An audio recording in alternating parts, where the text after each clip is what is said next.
Oi pessoal, aqui é o Márcio Cavalieri da RPMA.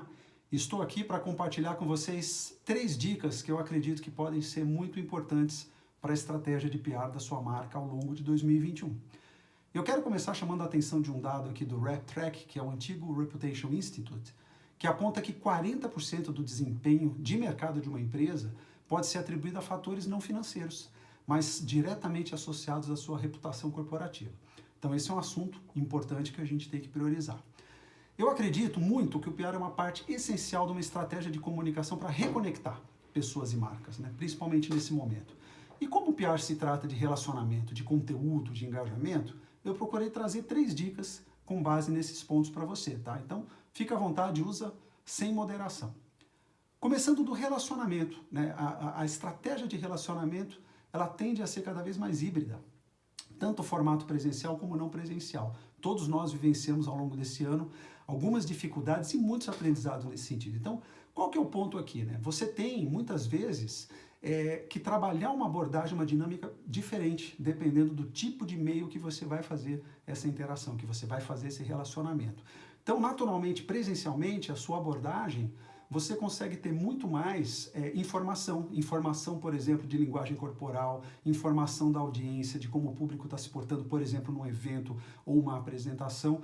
Num meeting, onde você tem N carinhas ali, o pessoal assistindo e tal, isso é muito mais difícil. Então, qual é o ponto fundamental? Qual que é a dica fundamental aqui? Pensa numa estratégia de conteúdo e de abordagem quando você fizer esse relacionamento de forma virtual. Ela é bem diferente, ela precisa ser muito mais concisa, ela precisa ser muito mais objetiva para que você possa ter sucesso nessa abordagem. Então, o relacionamento híbrido, sem dúvida alguma, deve ser uma das grandes mudanças que a gente deve ter. Então, de fato, você manter uma rede ativa no LinkedIn, utilizar o LinkedIn como uma plataforma de relacionamento de negócios, ele passa a ser tão importante quanto os almoços, os jantares, os eventos, que esperamos que em breve a gente possa ter eles também de forma presencial. A segunda dica, né, eu brinco aqui que é o conteúdo no bullshit, né? Eu ouvi de muitas pessoas o quanto elas leram a mais ao longo dessa pandemia. Isso foi muito bom, né? Porque mesmo com o aumento de trabalho que todo mundo teve em termos de trabalho doméstico, a carga emocional do isolamento, né, o homeschooling, a gente realmente conseguiu consumir muito mais conteúdo. Qual que é o grande problema? A gente vive numa era que a gente chama de obesidade informacional. Ao mesmo tempo que os algoritmos estão trabalhando como nunca para sugerir conteúdos aí aderentes ao nosso perfil, infelizmente as fábricas de fake news também, entupindo as redes e os grupos, por exemplo, de WhatsApp com muito lixo. Boa notícia, a imprensa se fortaleceu demais, né? E nesse cenário, a estratégia de conteúdo multiplataforma das marcas, ele é fundamental como apoio também nessa geração de conteúdo de valor. Não só conteúdo institucional e produto, mas conteúdos de utilidade, que possam ser úteis para a sociedade, que possam ser úteis para o seu consumidor, né? E um ponto fundamental é sempre conectar esse conteúdo ao propósito e à razão de existir da marca.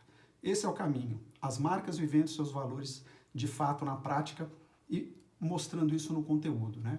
E olha que ponto importante, mais um dado aqui do RepTrak, né? Que ele fez um estudo agora, finalzinho do ano. Mais de 70% dos entrevistados sentem que as empresas devem ser fontes de informação, além do seu conteúdo de negócio. E é um dado interessante porque 44% entendiam que as companhias deviam priorizar descontos. Então olha que interessante, 71% prefere que a empresa seja também uma fonte de informação útil e relevante ao invés dos descontos. As duas coisas são boas, né? Mas vale aqui a dica para a gente ficar de olho. E para fechar, pessoal, a questão do engajamento. E aqui eu conecto muito com crise, porque muitas companhias, muitas marcas vivenciaram, né, esses processos de crise ao longo do ano. E essa palavra engajamento, ela foi a queridinha, né, dos eventos de gestão de pessoas durante muito tempo. E eu te digo que ela nunca foi tão essencial. Pensa na importância do engajamento das pessoas ao longo desse isolamento. E como resposta às crises, isso é fundamental. O engajamento dos nossos colaboradores, dos nossos parceiros, dos nossos clientes, né? E aqui eu trago, para finalizar, alguns passos aqui, né, que a própria, mesma pesquisa do RepTrak mostrou, eu acho que são importantes para a gente ficar de olho, né? O que as marcas estão fazendo para proteger seus consumidores? Primeira preocupação, né? O que mudou nos produtos? O que ela fez internamente? Como ela está cuidando dos seus funcionários, né? E onde o público pode encontrar mais informações? Tudo isso ajuda o quê? Nessa questão do engajamento. Então a dica que fica aqui, de fato, é você apostar muito nas ações de conteúdo, nas ações de relacionamento híbrido e conteúdo como utilidade, para que você possa ter de fato um engajamento maior aqui dos seus colaboradores e dos seus clientes. E tudo isso, gente, no final do dia, para a gente poder entender e praticar mais a empatia, né? A gente precisa muito desse engajamento geral para fazer essa virada, para atravessar esse período pós-pandemia no Brasil e no mundo.